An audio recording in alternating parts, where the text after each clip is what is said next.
नमस्कार भावांनो, तर आपल्या नवीन ब्लॉगमध्ये तुमचं पुन्हा एकदा स्वागत आहे.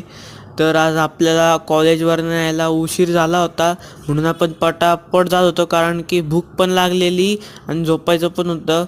झोपून उठल्यानंतर आणि क्लास करून आल्यानंतर आपण डायरेक्ट गेलो नदीपात्रात पाणी बघायला. बघतो तर काय एवढं जोरात पाणी सोडलं होतं, रस्ता बंद झाला होता, ब्लॉक झाला होता. त्यानंतर आपण डायरेक्ट आलो क्लासमध्ये अभ्यास करायला, कारण आपले पेपर आहेत 1 ऑगस्टपासून. त्याचा अभ्यास करत होतो. आपण इकॉनॉमिक्सचं वाचलं. अभ्यास केल्यानंतर आपण मस्तपैकी जेवण करून आलो खाली मित्रांसोबत बसायला. मित्रांसोबत बसलो, गेम खेळली. गेम खेळल्यानंतर आपण डायरेक्ट रात्री 11ला निघालो घरी. तर आजचा व्लॉग करूया इथंच एंड. भेटूयात नवीन व्लॉगमध्ये. तोवर बाय.